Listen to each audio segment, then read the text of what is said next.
Hello everyone, I'm Mike Feltberger, and today's Racing Photo Memory Makers will feature 10 photos from the stars in the cars that raced at the Reading Fairgrounds. Reading Fairgrounds ran their last race June 29, 1979, and let's take a look at 10 of the cars that made their appearances at the Reading Half Mile.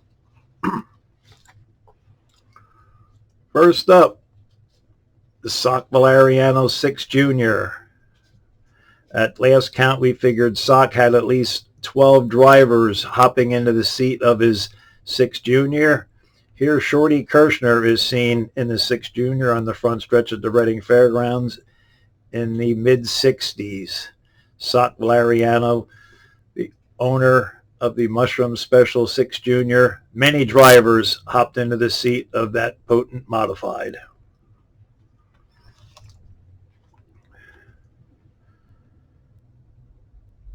Taking the wheel of the Herb Bale number 7, heading through turn number 2 at Reading, Dizzy Dean.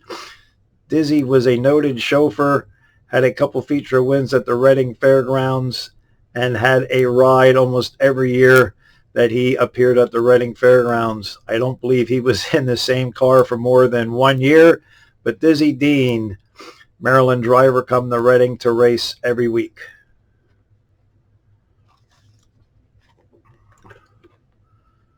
The Racing Cowboy, as he was known, Leon Manchester, seen piloting his number 7 coupe down the backstretch at Reading. Leon wasn't a regular at the Reading Fairgrounds, but when he showed up, he made sure his appearance was noteworthy. That's Leon Manchester in the 7 coupe.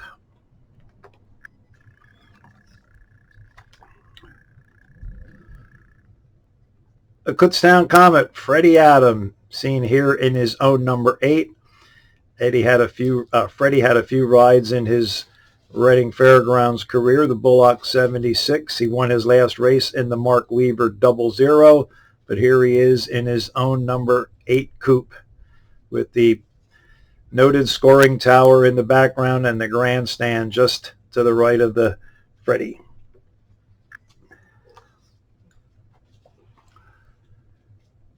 Kalen Gilbert, number 10, driven by Wayne, Pennsylvania's Bobby Braxton. Bobby actually won a feature in the running for Kalen Gilbert in the 10 car.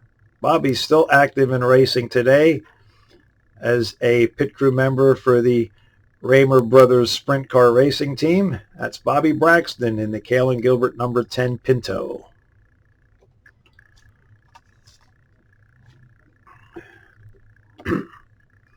Reading feature winner John Kozak in his number 31 coach. The coach body was actually a reconverted truck. John reconverted a truck into the coach. Fuel injected modified, hang down a backstretch at the Reading Fairgrounds. John was a feature winner also at the mighty half-mile race of Home of Champions.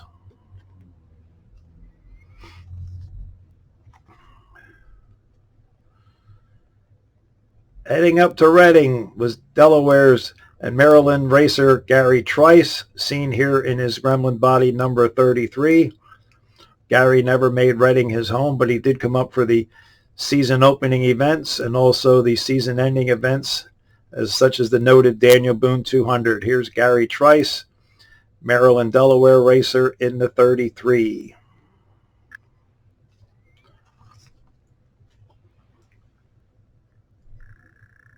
The Autoburger 36, the gremlin-bodied racer, heading through turn number 3, has Paul Fitzcharles behind the wheel. Paul was from the Pottstown, Pennsylvania area. The Burger cars never had a feature win at the Reading Fairgrounds, but always could be counted on with a top 10 finish when the checker was thrown. That's Paul Fitzcharles in the Autoburger 36.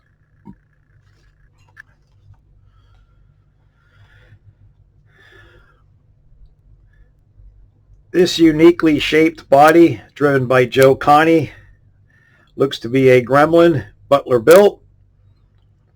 Joe was another racer that never made Reading his home, stuck to the New Jersey tracks, some of the New York tracks, as well as Nazareth and East Windsor. Joe Connie in the 42, heading between turns 1 and 2 at the Reading Fairgrounds. And our final picture for racing photo memory makers, the big-bodied Corvair driven by Gary Snellbaker. Gary was a Central Pennsylvania late model racer, decided to head to the half mile at Reading and try his efforts on the speedway. Wasn't really successful. He did qualify for a few mains, but never could really muster up a top finish. That's Gary Snellbaker in the 43A Corvair heading through turn number 2 at Reading. I'd like to thank Bob Zellers and Terry Schaub for some of their photo work, as well as some of the photos taken by me. So please like, share, and enjoy this episode of Racing Photo Memory Makers, and hope to see everybody really soon. Stay safe and see you at the Speedway.